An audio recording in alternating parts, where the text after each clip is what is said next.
Congress party అగ్రనేతలు Sonia Gandhi, Rahul Gandhi పేర్లు white collar క్రిమినల్స్గా నమోదయ్యాయి. National Herald స్కామ్లో దర్యాప్తు చేస్తున్న ఎన్ఫోర్స్మెంట్ డైరెక్టరేట్ తాజాగా ఛార్జిషీట్ దాఖలు చేసింది. ఇందులో సోనియా, రాహుల్ పేర్లను చేర్చారు. ఈ స్కామ్తో ఇద్దరికీ నేరుగా సంబంధాలున్నాయని తేల్చి చెప్పింది. సోనియా గాంధీ, రాహుల్ గాంధీలపై ఛార్జిషీట్ దాఖలు చేయడం ఇదే తొలిసారి.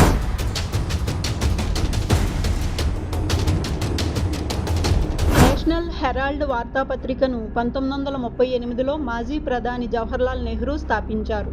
దీన్ని అసోసియేటెడ్ జర్నల్స్ లిమిటెడ్ అనే ఏజేఎల్ ప్రచురించింది. 2008లో ఆర్థిక సంక్షోభం తర్వాత ఈ వార్తాపత్రిక మూసివేశారు. అయితే ఇక్కడే ఈ వివాదం ప్రారంభమైంది.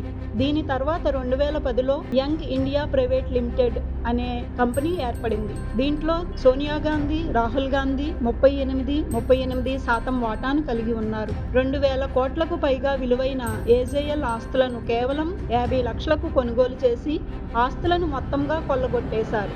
దీని మీద బీజేపీ నేత సుబ్రహ్మణ్య స్వామి ఆధారాలతో సహా దర్యాప్తు సంస్థలకు ఫిర్యాదు చేశారు.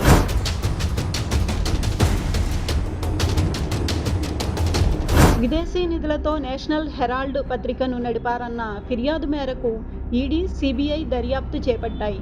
అయితే సీబీఐ విచారణ అర్ధాంతరంగానే నిలిచిపోగా ఈడీ దర్యాప్తు మాత్రం కొనసాగుతూ వస్తోంది. ఇటీవల ఈ కేసులో 2023 నవంబర్లో జప్తు చేసిన అసోసియేటెడ్ జర్నల్స్ లిమిటెడ్కి చెందిన 661 కోట్ల విలువైన ఆస్తుల స్వాధీనానికి చర్యలు ప్రారంభించింది. నోటీసులు జారీ చేసింది. ఈడీ ఇప్పటి వరకు అసోసియేటెడ్ జర్నల్స్ లిమిటెడ్, యంగ్ ఇండియాకు చెందిన దాదాపు 751.9 కోట్ల విలువైన ఆస్తులను స్వాధీనం చేసుకుంది. ఆయా ఆస్తుల్లో అద్దెకు ఉంటున్న వారు తమకే ఆ మొత్తాన్ని చెల్లించాలని సూచించింది. అక్రమ చలామణి నిరోధక చట్టం ప్రకారం జప్తు చేసిన ఆస్తులను స్వాధీనం చేసుకునే ప్రక్రియ చేపట్టినట్లు చెప్పింది.